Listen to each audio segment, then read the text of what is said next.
qu'il n'y a pas très longtemps que tu es à Nice, toi. Oui, moi ça fait 1 an que je suis à Nice.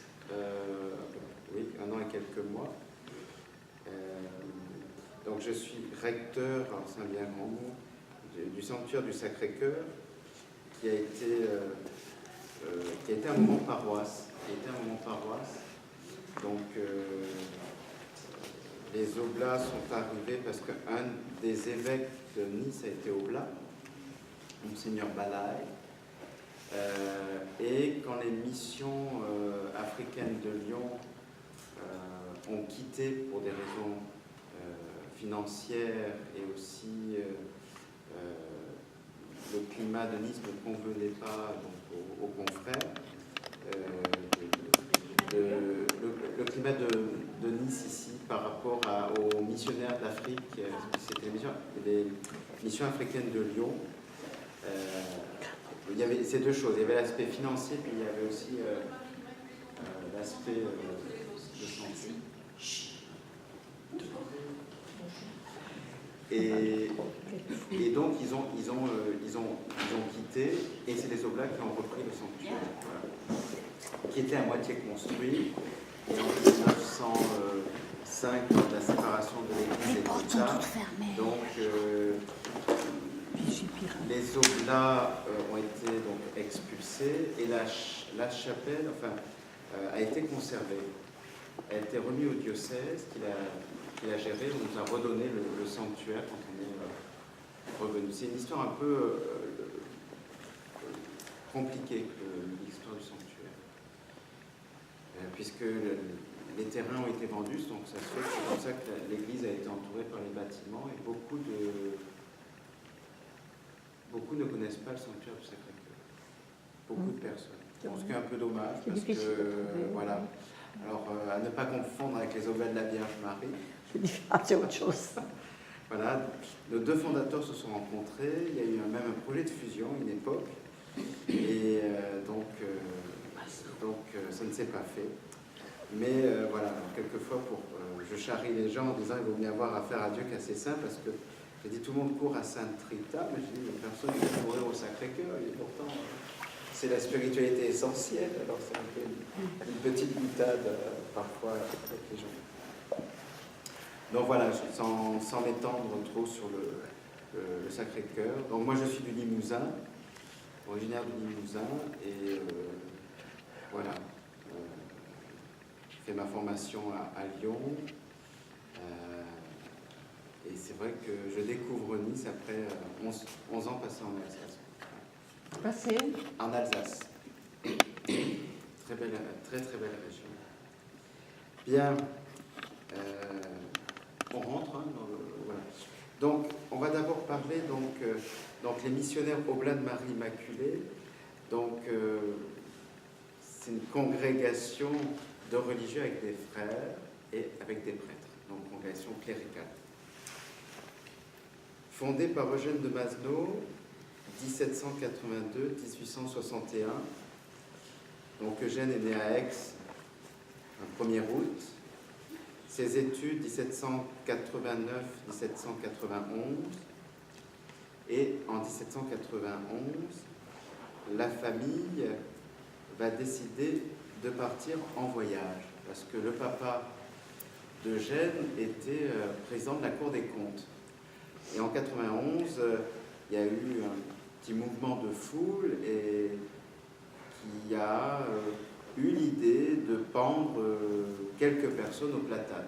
Alors, papa de Masneau s'est dit, je pense qu'on va peut-être y passer nous aussi, et je ne veux pas savoir, alors on va partir en voyage. Et c'est vraiment du jour au lendemain où la famille est partie. Ils n'ont pas attendu la suite des événements. Donc c'est vraiment une fuite d'une famille noble, d'immigrés. On met tout ce qu'on peut dans la voiture et puis on se casse. Voilà. Il faut appeler un chat. Et ces familles qui avaient beaucoup de préséance, là, il n'y en avait aucune. Donc, Turin, Venise, Naples, Palerme.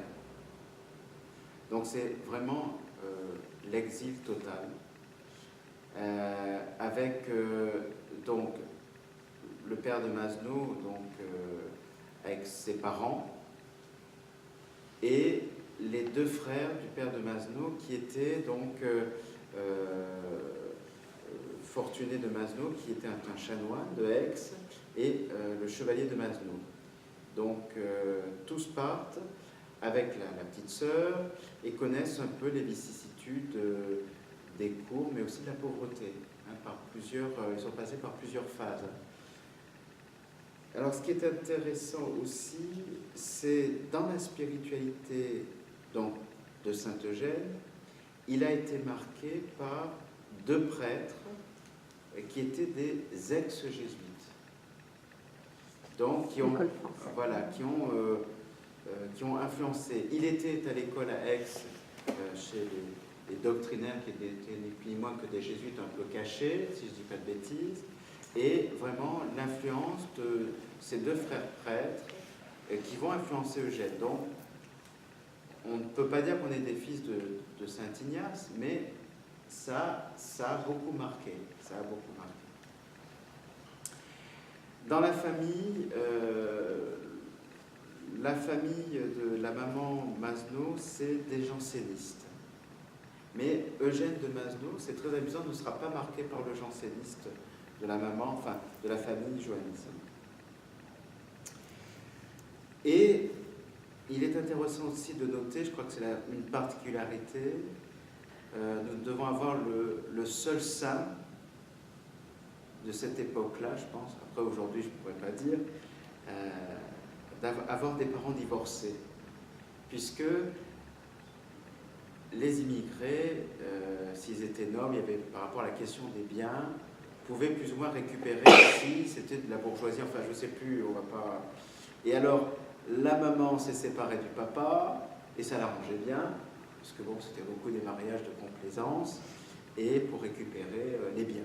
Mais Monsieur de Masneau, avec ses frères, sont restés très longtemps en Italie, et dans une pauvreté assez particulière, enfin je veux dire, par rapport à leur rang, quoi. Eugène de Masneau, donc c'est un tempérament méridional. Le père Lallemand, fondateur de Timon David, disait il y a des jours on se ferait tuer pour lui, et il y a d'autres jours on chialait tellement il nous en avait balancé dans la figure. C'était un homme avec un caractère entier. Il y a des lettres, ils écrivaient beaucoup, on en parlait avec les amis, ça écrivait beaucoup à l'époque. Je ne sais pas où ils prenaient le temps, mais ça écrivait. Et qu'est-ce que ça écrivait? Et le fondateur pouvait avoir des mots...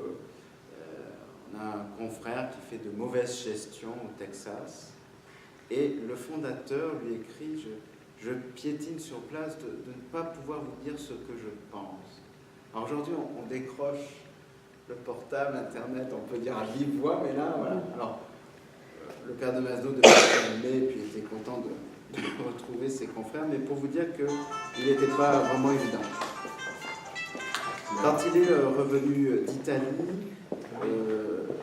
il a cherché à se marier, mais avec un bon parti.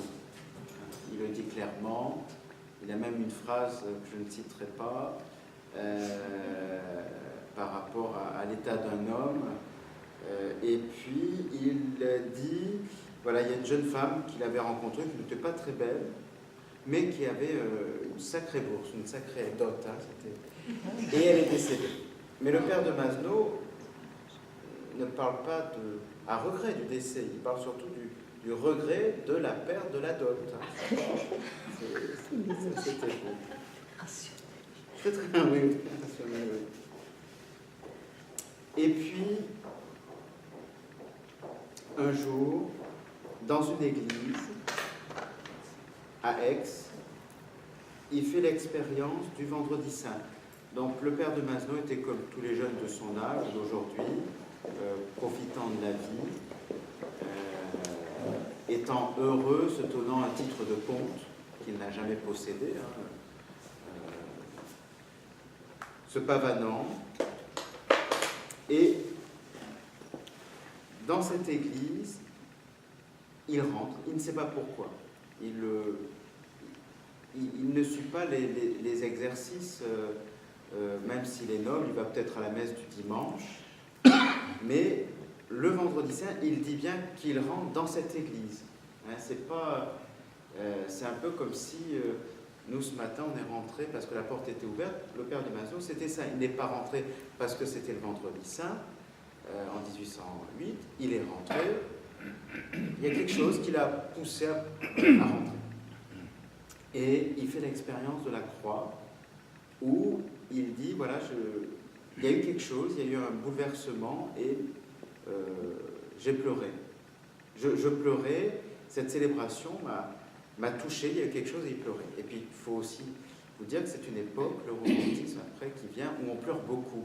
Hein, je pense que peut-être Hélène Antitouré, ça pleure beaucoup. À tour de bras, ça pleure. Alors, c'est des émotifs, et je pense qu'il ne faut pas l'enlever d'une histoire aussi qui leur est propre.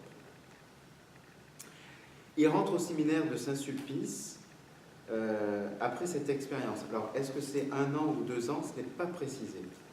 C'est dans la relecture qu'il fait lors de retraite qu'il écrit cette expérience, qu'il parle de cette expérience. 1808, il rentre au séminaire et il est ordonné en 1811. Donc, il est ordonné à Amiens, chez les Dames du Sacré-Cœur, car l'évêque d'Amiens d'alors n'est pas napoléonien. Il y a Eugène de Masno est royaliste, il n'aime pas Napoléon, il fonde ses associations secrètes de l'époque, là, il remplace les directeurs qui sont chassés par Napoléon. Enfin, voilà, Eugène n'aime pas Napoléon, pourtant il sera sénateur d'Empire un peu plus tard. Donc vous voyez que les choses se rattrapent. 1812-1816, premier ministère à Aix, où il a assisté d'un ancien trappiste qui plus tard rejoindra son monastère. Et l'idée première d'Eugène de Masno, c'est vraiment l'évangélisation. Il est aumônier de prison, et puis les œuvres de jeunesse. Eugène de Masno va vraiment se bousculer, puisque même au séminaire, Forbin Janson, qui va fonder tout ce qui est des œuvres d'enfance missionnaires, dira, Eugène de Masno va lui écrire en disant tu ne pourras plus m'appeler cul de plomb.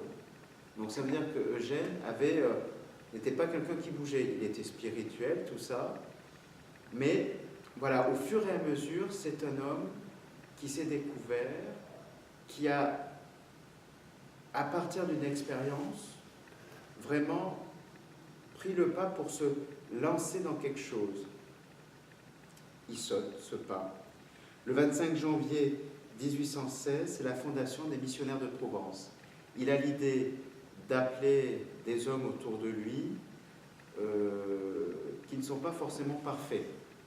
Le premier qu'il appelle, c'est un vicaire qui se trouve donc à Arles, le père Tempier, qui est d'un tempérament très calme et assez doux. Et souvent, dans la congrégation, on dit que c'est lui qui aurait dû être canonisé plutôt que le fondateur, parce qu'il fallait vraiment le supporter. Et le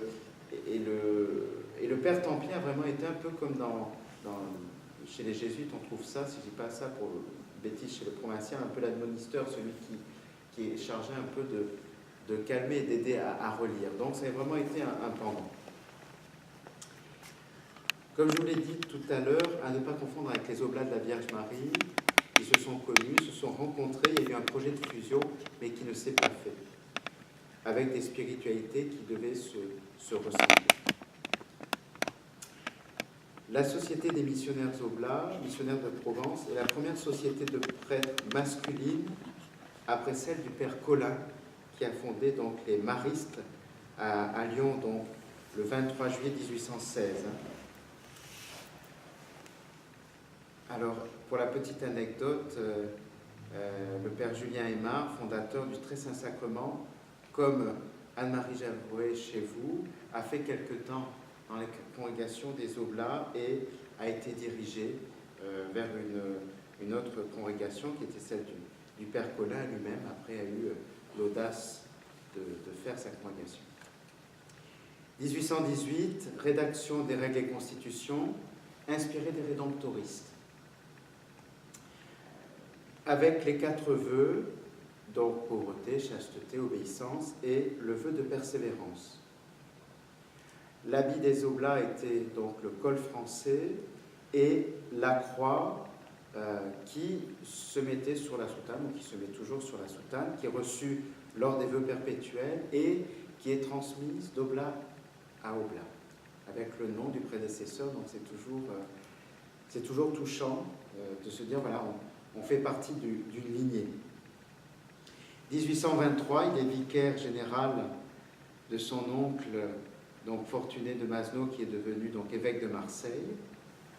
1826, approbation des règles et constitutions par le pape Léon XII. Et nous sommes passés donc de missionnaire de Provence à Oblat de Saint-Charles, à missionnaire Oblat de Marie-Immaculée. Alors pourquoi Oblat de Saint-Charles? Le fondateur possède le nom de Charles, il a été en Italie, il a vu le travail du père Borromée, mais le nom de missionnaire de Saint-Charles, Oblat de Saint-Charles, était déjà pris par une société de prêtres en Italie. 1832, il est évêque in partibus, c'est-à-dire qu'on le nomme évêque. Et puis, 1837, il devient évêque de Marseille. Quand il a été nommé évêque d'Icosie, il a été abandonné par Rome, puisque Napoléon a râlé de cette ordination. Et Eugène de Masneau a même perdu sa nationalité. Il a connu l'exil, il a été en Suisse. Ça a été une période très difficile pour lui, très très difficile. 1861, donc, 1841, oui, donc envoi des premiers oblats en Afrique du Sud, Ceylan, Texas et au Canada. 1861, décès à Marseille, à l'évêché qui aujourd'hui se trouve être le commissariat. Parce que quand les gens disent à Marseille qu'on va à l'évêché, c'est pour aller au commissariat et non pas à l'évêché pour aller voir l'évêque. Alors, l'évêque d'alors trouve asile dans l'ancienne maison des Oblats, donc qui se trouve à côté de Notre-Dame de la Garde. Beaucoup de nos maisons ont logé les évêques, même à Limoges, après les expulsions 1905. C'est bien aussi. 1975, béatification par Paul VI. 1995, donc 3 décembre, canonisation par le pape Jean-Paul II. Les oblats. Alors, c'est pas facile de parler des oblats et de la spiritualité des oblats, parce que y a plusieurs courants qui nous ont inspirés. On n'a pas été marqué par l'école française, parce que ce n'était pas pour aller par Jésus à Marie, mais Eugène de Masneau a été marqué par Vincent de Paul, par rapport à la question des missions. La devise de la congrégation est une reprise donc, de Vincent de Paul, enfin un complément. Nous évangélisons les pauvres, et Eugène répond en disant « et les pauvres nous évangélisent ». Les œuvres de jeunesse, les missions populaires, fait un peu particulier Eugène de Masneau pour montrer qu'il n'était pas janséniste, accompagner les prisonniers jusqu'à l'échafaud, était capable d'embrasser ceux qui allaient mourir et célébrer l'Eucharistie dans la cellule. Alors, ce n'était pas forcément une chose qui allait de soi dans un clergé qui, après Révolution française, cherchait à retrouver des privilèges. Il faut se rappeler de cela. Le père de Masneau a, dès les premiers instants, l'idée de vraiment annoncer ces paroles de Dieu. Et dans la préface, il dit, voilà, ce désordre créé, grosso modo, par la Révolution française, et de vraiment redire aux gens qu'ils sont enfants de Jésus-Christ et que nous devons tout faire pour les sauver. Donc, l'école de Vincent de Paul, pas l'école de la spiritualité française, mais vraiment l'école de Vincent de Paul, puisqu'il a été quand même à Saint-Sulpice. Ensuite, marqué par la tradition jésuite, par ses deux formateurs en Italie, et aussi les pères qui lui ont donné ses cours à Aix. Et enfin, Alphonse de Liguori, par rapport à tout ce qui est de l'ordre de la théologie morale. Alphonse de Liguori est un homme impressionnant de ce côté-là. Et je pense que certains hommes d'Église aujourd'hui devraient relire ce qu'écrit Alphonse de Liguori par rapport à la théologie morale et aussi par rapport au respect des gens, bien sûr, en actualisant et le modernisant. Nos règles et constitutions, au départ, sont vraiment inspirées de saint Alphonse, puisque on ne va pas dire que le père de Masneau a pompé, c'est pas vrai, parce qu'on le représente toujours, il se retire donc au château familial qui leur reste dans le Verdon, avec une discipline journalière, écrivant les règles et constitutions, mais il avait bien demandé à son papa de lui envoyer une copie des règles et constitutions donc d'Alphonse de Liguori. Cela veut dire aussi qu'il avait une connaissance de ce qu'étaient les rédemptoristes et de leur spiritualité.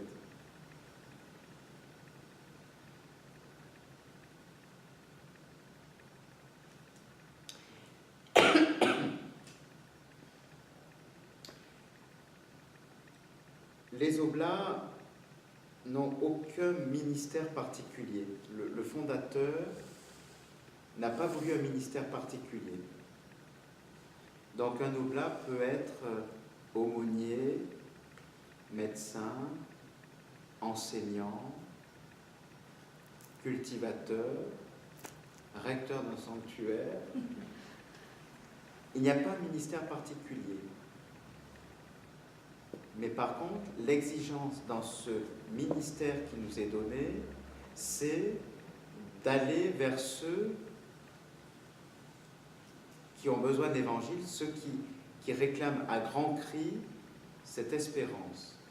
Alors ce qui est un peu difficile, et dans le piège dans lequel je ne voudrais pas tomber, c'est que toutes les congrégations ont la vocation de s'occuper des pauvres, ou de toucher les pauvres, beaucoup de congrégations. À part une ou deux qui est vraiment formée pour aller vers les riches. Mais je tairai les noms. Et les légionnaires du Christ, on est vraiment très loin de cette spiritualité-là, même si les gens très riches doivent être sauvés. Le père de Masneau et la spiritualité des Oblats, c'est aussi d'aller vers ceux qui sont loin de l'Église, que l'Église touche le moins. C'est clair et net dans les règles et constitutions et dans la spiritualité du fondateur. D'aller vers ceux que l'Église touche le moins. Et c'est comme ça qu'on s'est retrouvé au Laos, avec aussi vos consoeurs, parce qu'il y avait cette idée de dire, là où des congrégations ne veulent pas aller, les Oblats ont l'obligation d'accepter. Ce qui a fait dire à Pionce des Oblats, ce sont les spécialistes des missions difficiles. Bon, eh bien. Mais il est vrai que le père de Masneau disait, voilà, on accepte là où les hommes ne veulent pas aller. C'est comme ça que nous avons été au Canada. La congrégation s'est partagée en deux. Au Canada, ça a été très difficile. Mais le père de Masneau a vraiment fait le pari pour l'annonce et l'évangélisation. Donc, beaucoup d'audace. D'où ce vœu de persévérance qui éclaire beaucoup dans notre spiritualité, c'est, voilà, continuer, avancer, ne pas se décourager.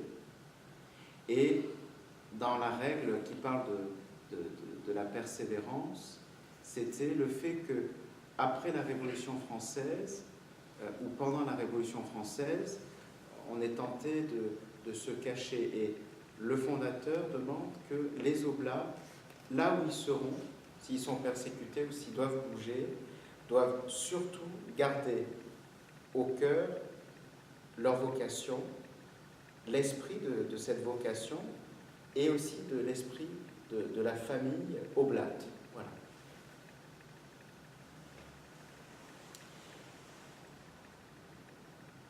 Aucun ministère particulier, l'évangélisation des plus pauvres, ceux que l'Église atteint le moins, 4 vœux, voilà un ensemble déjà de ce qu'est la spiritualité des Oblats. Ce n'est pas une spiritualité extraordinaire, c'est une spiritualité ordinaire, avec des courants qui l'ont influencée, mais il n'y a pas une spiritualité oblate. L'oblation, l'oblatitude, c'est un don de chaque jour que vivent chaque chrétien. Les Oblats vivent sous l'audace d'un fondateur qui nous a appelés à être des missionnaires de ceux qui sont loin de l'Église. Alors il y a toujours des Oblats qui peuvent se perdre comme curé, mais on demandait toujours que ce soit de paroisses missionnaires, si possible. Voilà ce que je pourrais dire. Je ne peux pas dire grand-chose parce que on est un fruit, un mélange de diverses spiritualités qui fait une famille propre, mais il n'y a pas une spiritualité oblate. C'est 3 courants qui font qu'on vit à la suite d'un fondateur dans une famille religieuse. Voilà ce que je pourrais dire. Et ne m'attendez pas à ce que j'en dise plus. Parce que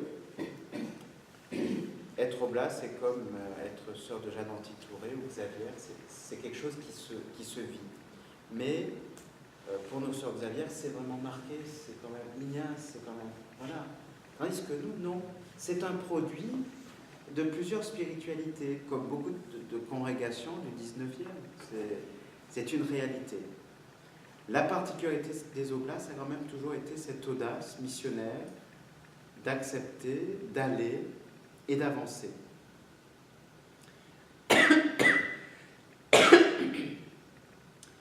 Et aussi peut-être la discrétion. Je pense qu'on est des religieux assez discrets.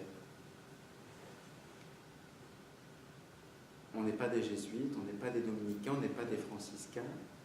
Nous ne sommes pas des ordres dits prêcheurs dans le sens qu'on entend, mais cette spiritualité vers les œuvres de jeunesse, quelles qu'elles soient, ça a été le premier tempérament du fondateur, mais nous n'avons pas d'école. Il y a eu des juniorats, des choses comme ça. Les œuvres de ceux qui sont loin, les prisonniers, les exclus, les gens dans les hôpitaux. Et après cette question, alors, des missions, c'est toujours un dilemme, parce qu'en France, on ne vit plus les missions populaires, même si c'est marqué dans notre règle. Les missions tiennent la première place, les missions populaires, mais elles revêtent différentes formes. Les œuvres de jeunesse et tout ce qui s'ensuit. Donc voilà un peu ce qui fait un oblat aujourd'hui. Mais je crois, on pourrait relire nos règles et constitutions qui sont vraiment bien rédigées. Il y a toujours le souci, la spécificité de savoir s'adapter à ceux vers qui nous sommes envoyés. Par exemple, un petit exemple dans la règle, dans la proclamation de la parole, nous utiliserons toujours, selon notre tradition, un langage simple et direct, adapté à notre auditoire et facilement comprise par lui. Eugène de Masneau a été appelé avec le père Suzanne à venir prêcher à Nice, c'est le premier contact avec Nice, parce qu'il parlait le provençal, et l'évêque d'alors avait dit ça sera plus pratique pour les gens que ce soit quelqu'un qui parle le provençal, plutôt quelqu'un d'Italie. Donc la notion où le fondateur parlait la langue du peuple. Quand il prêchait en provençal, dans un fameux sermon, le sermon de la Madeleine, qui était assez révolutionnaire, qui, à 6 heures du matin, était donné aux domestiques, et grosso modo, ce n'était pas le discours de Fidel Castro, loin s'en faut, qui est mort aujourd'hui, le pauvre, mais c'était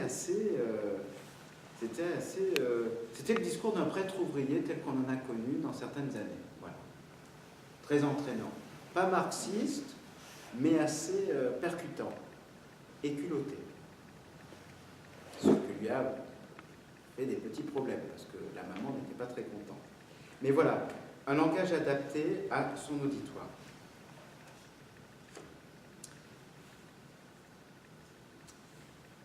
La règle toujours, donc la prédication des missions et les missions étrangères occupent traditionnellement la première place dans notre apostolat.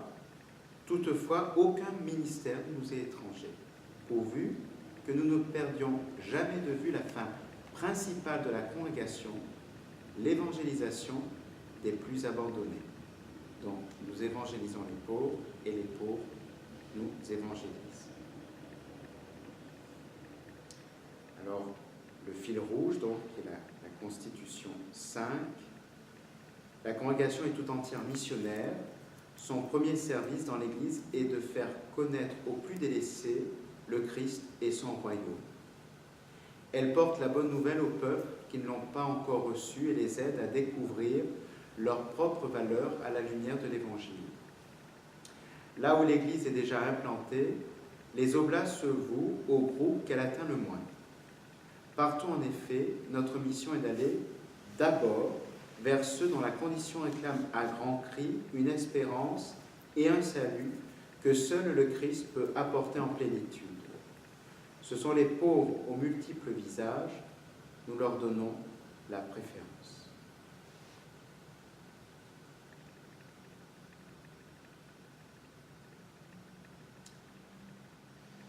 La croix de Jésus-Christ est au cœur de notre mission. Donc l'emblème des oblats, donc, c'est cette croix, et de se transmettre cette croix a beaucoup de sens. Donc lors des vœux perpétuels, je me rappelle quand j'ai prononcé les miens, il y avait le nom de l'oblat qui m'avait précédé et que j'ai connu, bien connu même, et un jeune qui était là me dit, regarde ma croix, il dit mais c'est le nom de celui qui t'a précédé. Ben, je dis oui, comme tu l'as entendu. Il me dit mais ça veut dire que toi aussi un jour il y aura ton nom qui sera écrit sur cette croix. Ça fait un petit, ça m'a mis une claque quand même. Bon, j'ai pas peur de mourir parce que voilà, cette question de la mort je la connais, mais ça m'a, le jour de mes vœux perpétuels, je me dis ben, ça te rappelle qu'un jour toi aussi tu as une fin et que tu te retrouveras sur un morceau de croix ou l'épitaphe sur le cimetière, peu importe, mais voilà, qu'il y a une fin. Et dans cette fin qui nous est donnée, voilà, en tant qu'oblats, on fait ce qu'on peut, on transmet ce qu'on peut, mais d'être soi, voilà, tout simplement.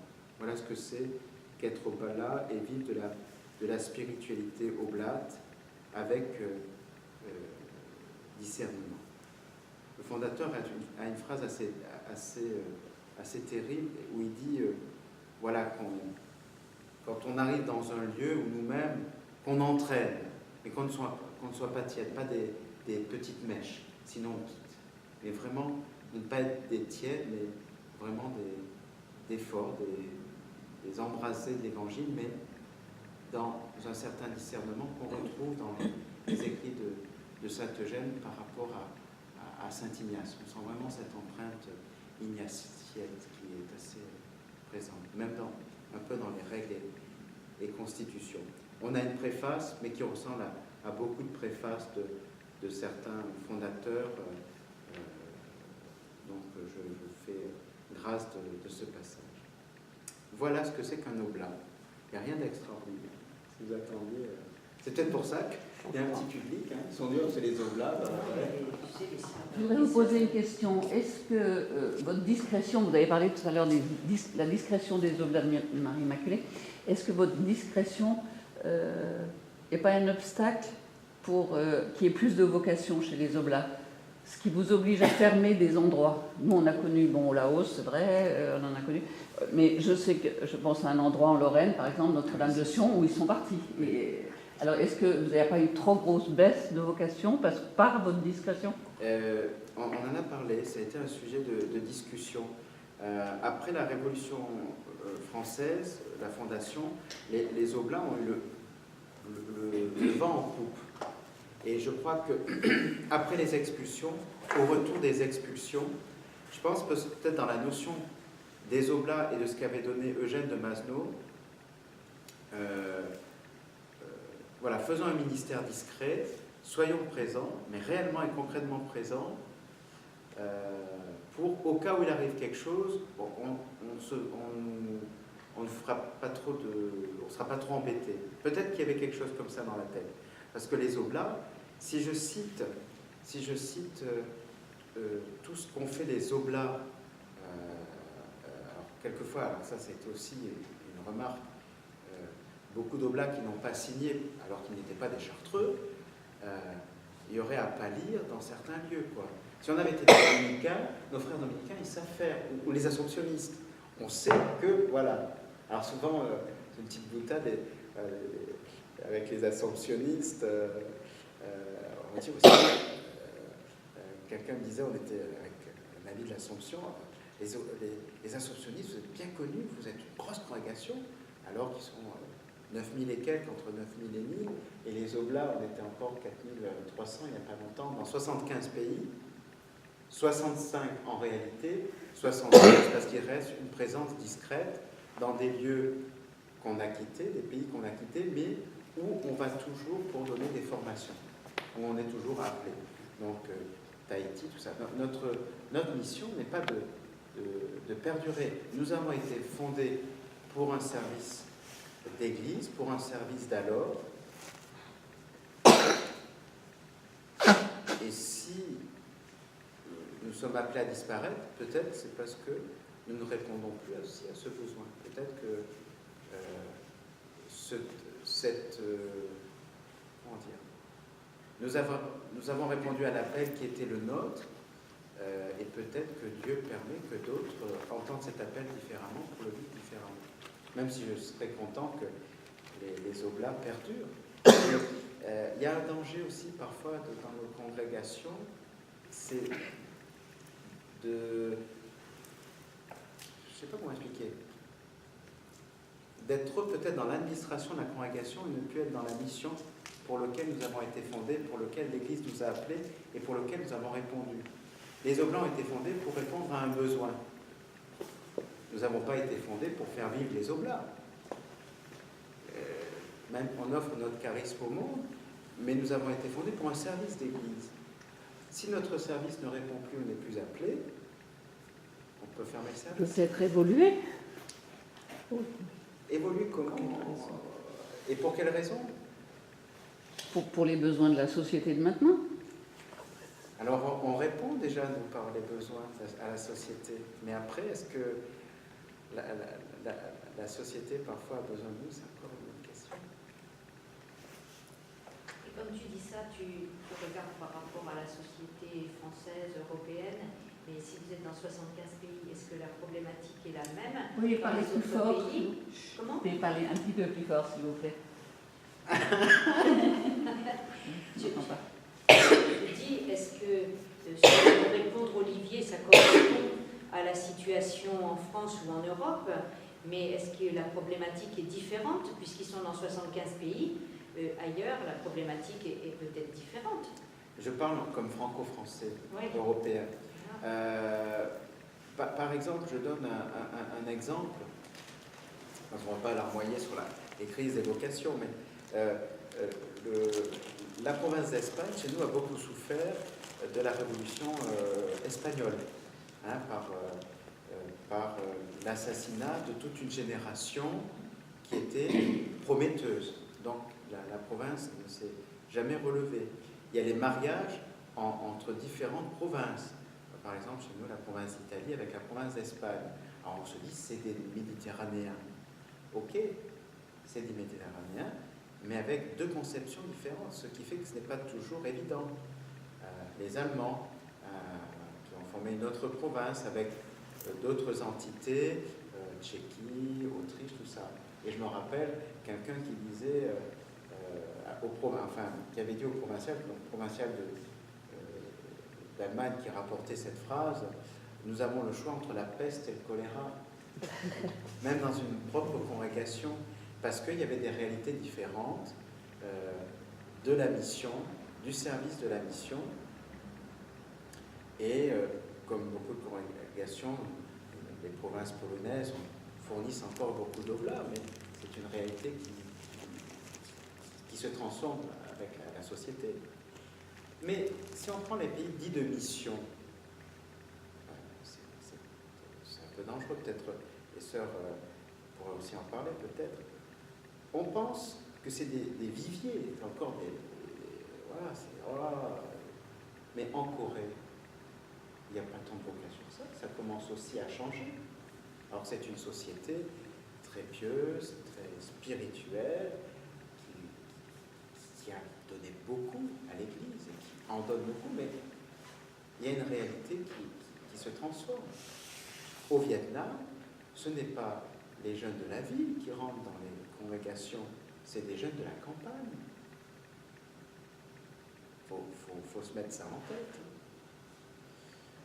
Et nous, chez les Oblats, par exemple, au Vietnam, on recrute dans les vocations tardives qui ont 20 ans, 30 ans de séminaire, qui n'ont pas été ordonnés prêtres à cause des fameux quotas.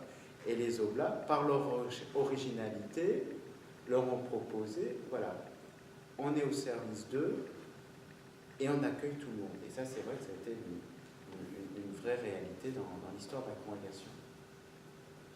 Mais c'est pas évident de répondre à la question. Et par rapport à la société française, il y a un dynamisme en France, mais le but, c'est vraiment de dire, voilà, les Oblats, on a quelque chose à donner, mais le but, c'est pas de faire vivre une administration oblate pour faire vivre une administration oblate.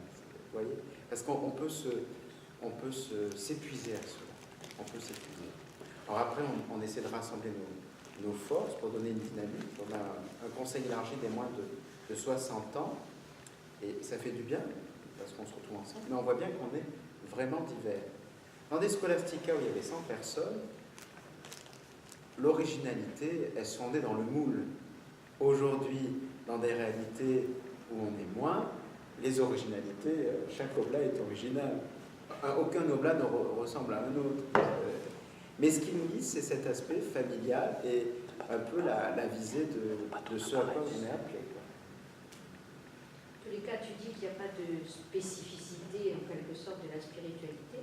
Moi, je trouve quand même que déjà, votre quatrième vœu, oui, c'est un vœu très original. Oui. Parce que je ne sais pas s'il y a beaucoup de congrégations qui ont ce type de vœu. Il y a beaucoup de congrégations qui ont un quatrième vœu, mais c'est l'obéissance au pape, la disposition au pape, c'est le service des pauvres, c'est des choses comme ça. Mais un vœu qui est Persévérance. Qui est la persévérance, qui est plus une attitude que de fond, je trouve que c'est quand même très original. Alors, et puis la deuxième chose que je voudrais dire, est-ce que le fait qu'il y ait une inspiration de 3 courants spirituels différents, principalement, pour Eugène de Maslow, est-ce que du coup ça veut dire que les oblats d'aujourd'hui, ils sont plus aussi influencés par l'un ou l'autre de ces courants? Ou bien est-ce que vous arrivez à faire un mixte? Parce que moi, les oblats que j'ai rencontrés, bon, il se trouve qu'évidemment, j'ai été peut-être attirée par ceux qui étaient plus marqués par la spiritualité ignatienne. Je sais bien que tous les oblats ne sont pas marqués par la spiritualité ignatienne, mais donc est-ce que ça veut dire que chacun a une couleur un peu marquée par une spiritualité qui a influencé Eugène? Alors le vœu de persévérance, bon, si on m'avait demandé de parler sur une spécificité des oblats, donc l'année dernière pour cultiver la vie consacrée, j'avais parlé d'une persévérance, mais c'était plus facile de préparer, d'en parler, ça, voilà, parce que c'est quelque chose de l'ordre du ressenti. Mais c'est plus facile pour moi de parler du fondateur, des petites histoires, on pourrait voilà, passer du temps, voilà. Mais parler de la spiritualité propre des oblates, c'est difficile pour moi. Le vœu de persévérance, donc la caractéristique, c'est vraiment Eugène de Mazenod à l'esprit d'après-révolution et la peur de la persécution. C'est vraiment ça. Et il se dit, voilà, il faut vraiment que s'il arrive quelque chose, si on est amené à se disperser, vous gardez l'esprit de la congrégation. Et je pense que les deux pères, dont Barthelot, qui était avec son frère, donc deux anciens jésuites, il a bien vu que ces deux anciens jésuites, je pense, vivaient de la spiritualité d'Ignace, d'une congrégation, d'une compagnie qui était dissoute, mais qu'ils avaient à l'esprit de fidélité. Je pense, puisqu'ils passaient beaucoup de temps avec eux. Il leur servait la messe, les deux pères lui donnaient des cours. Donc vraiment, il baignait avec ces hommes-là. Donc je pense qu'il a été marqué, ce vœu de persévérance, pour le coup, est vraiment quelque chose d'un vécu, je dirais. Parce qu'il dit bien, dans la règle, il dit bien, bon, le vœu de persévérance, il est déjà dans les trois vœux. Mais là, il le dit, bien que la volonté de persévérer soit déjà présente dans les trois vœux de religion prononcés et reçus dans la congrégation, nous ajoutons le vœu de persévérance, qui se trouve aussi qui se trouvait, je crois, chez les rédemptoristes. Nous attestons ainsi publiquement notre attachement profond à notre famille religieuse et notre engagement définitif de la mission. Alors, pour revenir aux spiritualités,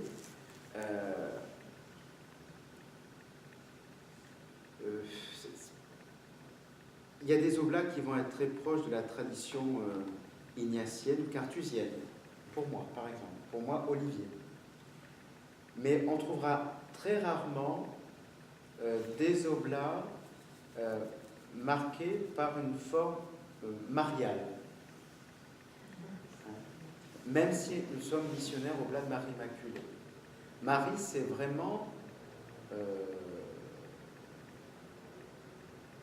notre nom de noblesse, mais ça s'arrête là. Comme si vous alliez dans un domaine où il y a marqué château de la paille, et vous arriviez, vous voyez qu'une petite maison. Alors que dans notre idée, un château, c'est un château, avec ses tours, ses fortifications, peut-être la châtelaine, le baron qui va avec, mais non. Chez les oblats, c'est la patronne de la congrégation, on médite les mystères de la vie du Christ dans le chapelet, mais c'est tout. C'est tout. Alors ça déçoit quelquefois les gens, certaines personnes. Je me dis, oh, vous devez être très marial, mon père. Je dis, non, pas trop, mais pourtant, vous êtes des... Non. Comme les oblats de la Vierge Marie, je pense que c'est la même chose, et surtout qu'eux sont marqués par l'école ignatienne en plus. Donc voilà. Ignace, Marie est importante. Oui, oui. Mais chez Eugène aussi, je crois que ça même... Mais ce n'est pas la phrase de l'école française à Jésus par Marie. On ne le trouve pas, on ne l'entend pas. On dit loué soit Jésus-Christ et Marie Immaculée. Mais c'est vraiment de l'ordre de la louange, c'est la phrase qu'on trouve dans la congrégation. Et c'est difficile. Vous auriez 10 oblats, vous auriez 10 styles à parler de la spiritualité oblate. Par contre, ce qui reviendra toujours, c'est la notion des abandonnés, de ceux que l'Église touche le moins. Cette disponibilité, ça c'est clair. Parce que la question des pauvres, toutes les congrégations parlent du ministère des pauvres, mais les fondateurs ont toujours marqué d'une empreinte une spécificité et un esprit. Par exemple, on me disait qu'au Carmel, la spiritualité d'un Carmel dépend toujours de ce qu'a été la fondatrice du lieu, de la fondatrice de ce Carmel. Si la fondatrice d'un Carmel était vers l'ouverture ou vers l'accueil, on retrouvera cela.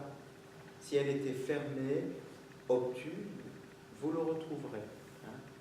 Des chats ne font pas des chiens. Voilà. Mais voilà. Désolé pour ce moment. Et la branche féminine des Oblates? Ah, alors le fondateur était un peu comme Ignace de Loyola. Il s'est dit on va pas faire d'erreur. Je pense pas qu'Ignace n'a pas eu d'idée dans cela. On n'a eu aucun essai de branche féminine. Le fondateur n'y a pas pensé. Il y a eu des congrégations fondées par des Oblats et nous avons eu une agrégation avec une société religieuse de femmes qui ont été les sœurs de la Sainte Famille de Bordeaux, qui avaient plusieurs branches chez elles. Et avec contemplatives, les sœurs hospitalières, les sœurs enseignantes, les sœurs qui étaient dans l'agriculture, enfin, voilà, avec aussi 7 habits différents, mais qui n'étaient pas de la même spiritualité, puisque c'est la spiritualité de la Sainte Famille, c'est la notion de Nazareth, tout ça. Mais le père Noailles voulait, je pense, le bienheureux Noailles voulait protéger sa congrégation. Je ne sais pas comment ils se sont rencontrés avec Eugène de Maslon, je ne me rappelle plus comment, mais il y a eu un accord entre les deux congrégations, et c'est les Oblats, le supérieur général ou un délégué, qui surveillait les sœurs, puisque il y avait toujours une sorte de surveillant, parce que les sœurs, on ne savait pas ce qu'elles étaient capables de faire. Ah oui, Hein, bien sûr. voilà. Et elles ont retrouvé leur autonomie. Leur autonomie, je crois, dans les années 70, après le concile, je crois qu'il y a eu, ce qui était un peu marrant, parce que, mais les sœurs, donc les sœurs de la Sainte Famille, ont suivi les Oblats beaucoup dans les missions. Donc ça fait que dans beaucoup de lieux, dès les débuts de la fondation, si vous avez des sœurs de la Sainte Famille, pas très loin, il y a eu des Oblats ou voilà, quelque chose comme ça. Ouais. Alors, il y a en Espagne, depuis une trentaine d'années, une fondation qui a été créée, les Oblatas, donc qui ont nos règles et constitutions, qui ont la croix des Oblats, qui ont un habit aussi assez un chemisier blanc avec une petite tenue grise, donc elles n'ont pas de voile, et qui travaillent dans la même lignée que les Oblats, avec une supérieure. Alors je ne sais pas au niveau du supérieur général comment ça se passe, parce que je ne connais pas assez, mais qui est très dynamique. Voilà. Mais comme toute congrégation jeune, elles sont une trentaine, un peu plus d'une trentaine, mais pareil, avec différentes spécificités dans les membres. Mais très dynamique, très jeune pour le coup, ça, voilà. Plus jeune que la province d'Espagne, non, ceux qui s'y engagent. Et ensuite, des congrégations fondées par les Oblats. Donc la première, qu'on trouve ici à Nice aussi, donc c'est les Sœurs Marie Immaculée, qui avaient la même croix que les frères, puisque les pères et les frères avaient 2 croix différentes à une époque. Et les sœurs ont été fondées par le père d'Assy. Et pas mal d'Oblats ont fondé des congrégations ou des sociétés, les Oblats du père Parent, qui étaient des missionnaires Oblats, là, qui travaillaient dans le monde, enfin, qui étaient assez récents et qui se retrouvaient. Voilà ce que je peux dire un peu aussi de l'aspect féminin. Mais il n'y a pas eu de notion dès le début de la congrégation de fonder une branche féminine. Au Laos, nous sommes en relation avec l'église du Laos, et il y a des oblates, toutes celles qu'on connaît, elles sont Alors, les religieuses Elle qu'on vient du connaît sont Vietnam oblates. aussi, oui, alors, congrégation du Vietnam. alors, il faut faire attention parce que est-ce que c'est les oblates fondés par le père Parent, parce que oblates, vraiment la branche féminine, actuellement, elles ne sont pas au Vietnam, ça c'est sûr. Mais il y a les fondations du père Parent qui sont présentes au Vietnam, je sais, et au Laos. Et c'est peut-être celle-là, je pense. C'est bien, on les appelle bien les oblates de Marie Immaculée. Oui, Oui. oui, oui. Oui. Mais après, moi, je ne suis pas assez au fait. Je sais que c'est la famille oblate d'Eugène de Maslow, ça c'est sûr, mais après, c'est des laïcs consacrés, hein, c'est pas des, Oui, c'est des elles ne vivent laïcs. pas en communauté. C'est des laïcs Non, consacrés. Oui. Paul, tu avais une question? Oui, je voulais vous demander sur un plan vraiment plus concret, que vous me parliez un petit peu des actions à Nice, que vous aviez, vous, sur Nice. Alors voilà, donc ici les Oblats, dans leur tradition, c'était au sanctuaire, donc l'accueil et les messes. Ils ont été jusqu'à 7 chapelains dans le sanctuaire et rendre service, je pense, dans les diocèses, par des prédications, des confessions. Aujourd'hui, la réalité, c'est 3 oblats, 2 prêtres et un des oblats qui est mon prêtre. Le recteur ci-devant, lui, fait partie, outre son ministère d'accueil, d'écoute et de célébration, l'équipe des exorcistes et l'équipe d'urgence des prêtres qui sont appelés quand quelqu'un est en fin de vie. Voilà. Donc, qui est un très beau ministère, les deux. Même le ministère des exorcistes, là, c'est ce qu'on appelle la première consultation.